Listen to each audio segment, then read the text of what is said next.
પાઠશાલાના બાળકોએ ખૂબ સુંદર પ્રસ્તુતો કરી અને એટલું બધું કહી દીધું કે વૈષ્ણવ કેવા હોવા જોઈએ. તો હવે વિશેષ મને તો કંઈ કહેવાની જરૂર છે નહીં.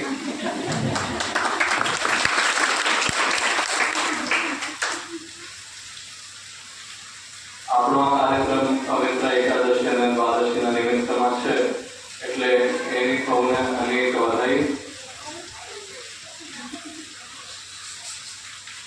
પવિત્ર એકાદશી અને દ્વાદશી આપણે શા માટે ઉજવીએ અને શા માટે મહત્વનું છે એ સમજવા માટે આપણે એનો પ્રસંગ જાણવો જોઈએ.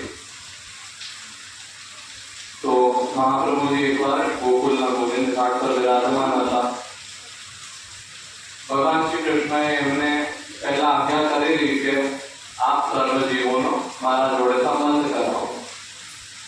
પરંતુ મહાપ્રભુજીને એવું ચિંતન થયું કે આ બધા જે જીવો છે આપણા જેવા એ તો દોષોથી ભરેલા છે, જ્યારે ભગવાન નિર્દોષ પૂર્ણ પુરુષોત્તમ છે.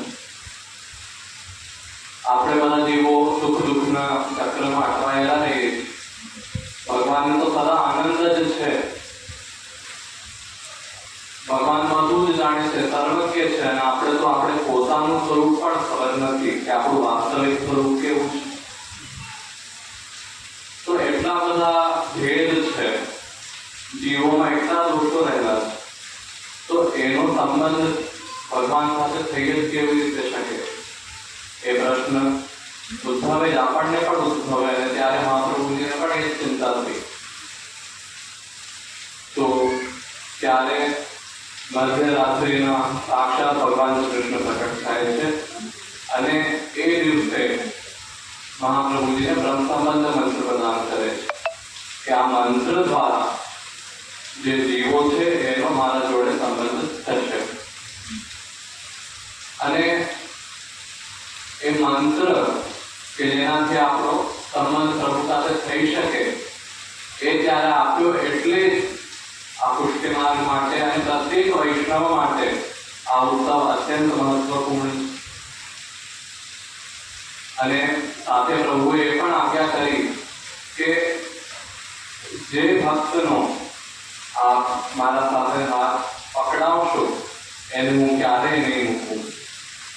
એટલે આપણે બ્રહ્મ સંબંધ લીધો છે, આપણે વૈષ્ણવ છીએ, એ વાતનો જ આપણને કેટલો સૌભાગ્ય માનવો જોઈએ કે વિશ્વમાં, સૃષ્ટિમાં કેટલા બધા અનેક પ્રકારના જીવો રહેલા છે. એમાંથી પણ ભગવાને આપણને વૈષ્ણવ પરિવારમાં જન્મ આપ્યો છે. તો કઈ નિમિત્ત સાથે જ આપ્યો છે. આપણા પૂર્વજન્મના કંઈક સારા ફલ હશે, એ કારણે જ આપણે વૈષ્ણવ થયા છીએ.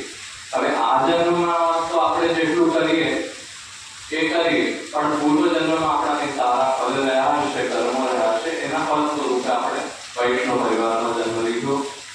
હવે શું કરવું એ હવે આપણને જોવાનું છે. આપણે વૈષ્ણવી કર્તવ્ય કરીએ છીએ કે નથી કરતા એ આપણને વિચારવાનું છે. હવે આપણને એ પણ પ્રશ્ન થાય કે પવિત્ર એકાદશી દ્વાદશીના દિવસે આપણે પવિત્ર ધરાવીએ તો એ પવિત્ર શું હોય?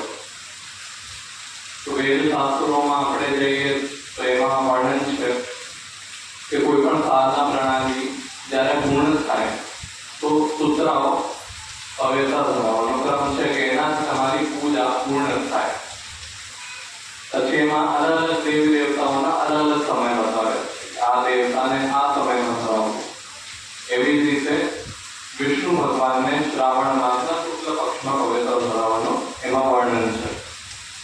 એટલે જ મહાપ્રભુજીએ પણ ત્યારે સૂત્રો પવિત્ર સિદ્ધ કરીને ધર્યો હતો. સાક્ષાત ભગવાન જ્યારે પ્રકટ થયા ત્યારે એમણે પવિત્ર પ્રભુને સ્વાગત. અને પછી એ પણ વર્ણન છે વેદ શાસ્ત્રોમાં કે દેવતાને ધરાવ્યાના પછીના દિવસે પવિત્ર ગુરુને ધરાવાય છે.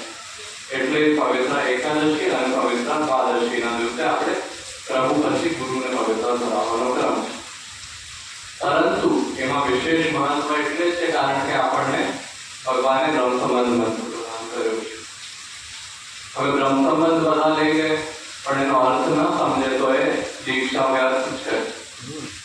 દીક્ષા આપણે એનો અર્થ સમજીને જ લેવી જોઈએ. જ્યારે મહાપ્રભુજીના શિષ્ય એમની પાસે દીક્ષા લેતા તો પૂછતા કે आप हमारो कहाँ कर्तव्य है.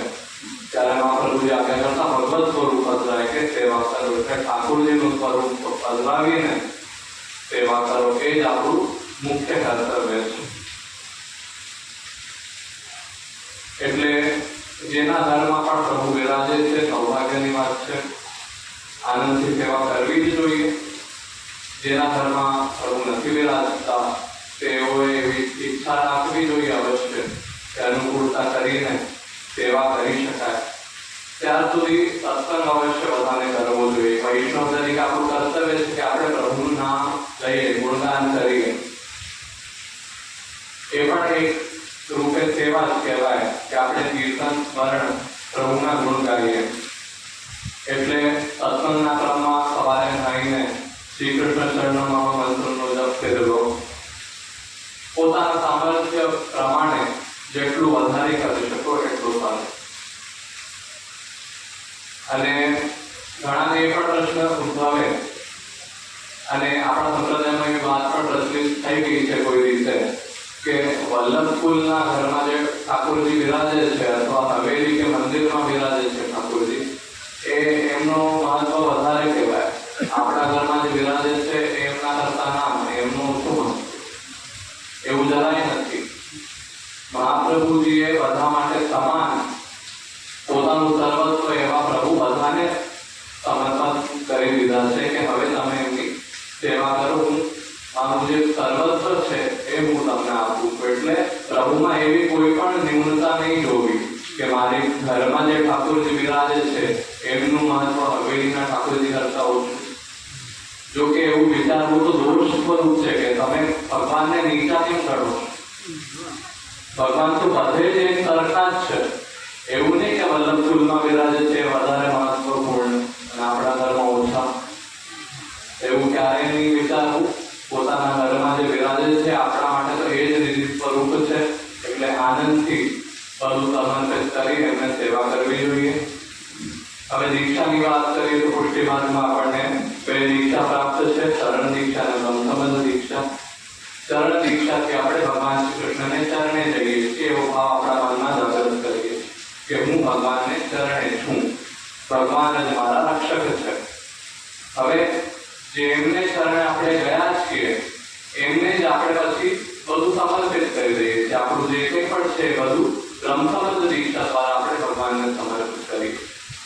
એટલે બ્રહ્મસંબંધ આપણે લેતા હોઈએ ત્યારે મંત્રમાં આપણે પ્રભુને એવું જણાવીએ છીએ કે અમારું જે કંઈ પણ છે એ બધું આપણું છે. ઘર પરિવાર ધન સંપત્તિ શરીર જે બધું આપણે પ્રભુને સમર્પિત કરી દઈએ છીએ. અને છેલ્લે તો આપણને એ જ ભાવ રાખવો પ્રભુ નંદ કુમારોને સ્વામીની વૃષભાનુજા કૃતાર્થોહમ કૃતાર્થોહમ કૃતાર્થોહમ ન સંચય. મારા પ્રભુ નંદના કુંવર એવા ભગવાન શ્રી કૃષ્ણ છે. મારા સ્વામીની વૃષભાનુના પુત્રી શ્રી રાધિકાજી છે. એનાથી હું કૃતાર્થ છું, કૃતાર્થ છું, કૃતાર્થ છું. એના સિવાય મને બીજું કશું જોતું જ નથી. એ જ મારા જીવનની સાર્થકતા છે. બસ આ ભાવ બધાને હૃદયમાં રાખવો